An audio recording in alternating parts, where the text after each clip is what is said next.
Suffira-t-il d'être un discoureur pour avoir raison, a demandé Tsophar. Job 11 à 14. On suppose que cet homme était fort avancé en âge, le plus âgé des trois amis, ce qui expliquerait la rudesse de ses paroles. Que Job ait osé plaider avec Dieu devant lui provoque chez lui une vive irritation.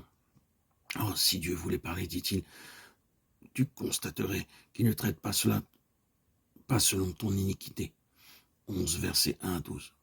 Tsophar ne peut admettre qu'on parle à Dieu avec tant de hardiesse. Job pourrait-il sonder les profondeurs de Dieu, concevoir la perfection de connaissance du Tout-Puissant? Elle est plus haute que les cieux, plus profonde que le sépulcre, plus longue que la terre, plus large que la mer. Il connaît les hommes vicieux et discerne l'iniquité, même comme quand il ne la châtie pas immédiatement. Quelle dure parole! Et pourquoi les dire à son ami, puisqu'il prétend que l'homme sera intelligent quand le petit de l'âne naîtra homme? Pour toi, dirige ton cœur vers Dieu, et tends vers lui tes mains, éloigne de toi l'iniquité. Et n'est-ce pas la justice habiter sous ta tente? Alors, tu lèveras ton front sans tache, tu seras ferme et sans crainte. Comme Bildad, Tsophar suppose qu'il y a de l'iniquité dans le cœur de Job. Examine-toi, fais le compte de tes voies, rejette le mal. Alors tu oublieras tes souffrances. Elles seront comme l'eau qui s'écoule. Tes jours auront plus d'éclat que le soleil à son midi. Les ténèbres seront comme la lumière du matin. Rien ne troublera ton repos. Tu n'auras plus ces effroyables visions dont tu nous as parlé. Comme autrefois, tu seras encore le premier parmi ton peuple. Cette rude admonestation paraît mettre Job sur ses pieds. Et il y répond avec vigueur.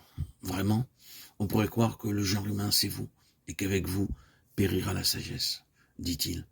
Il arrive souvent que l'ami qui parle sans ménagement soit une bénédiction. Job a été blessé par les paroles sans bonté, sans mansuétude d'Éliphaz. Il a laissé voir l'amertume de son cœur à lui de ce discours, l'amertume d'un homme qui a déjà frôlé l'ange de la mort. Les aimables raisonneurs de Bildad et son désir manifeste d'encourager Job ont presque plongé celui-ci dans le désespoir en le plaçant devant la toute-puissance de Dieu pour lequel aucun homme n'est juste. Alors Job avait encore répandu son cœur devant Dieu et dit sa plainte, lui rappelant que ses jours étaient comptés et qu'il allait mourir. Mais le rude langage de Tsophar agit comme un tonique. Il provoque une vigoureuse réplique et réveille la foi qui semblait engourdie.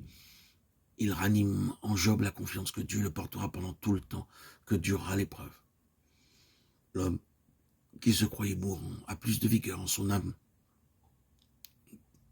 qu'il ne le pensait lui-même. Et le voici qui répond à Tsophar avec la même rudesse que celui-ci a employée.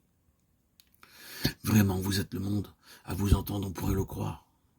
Mais j'ai de l'intelligence aussi, moi.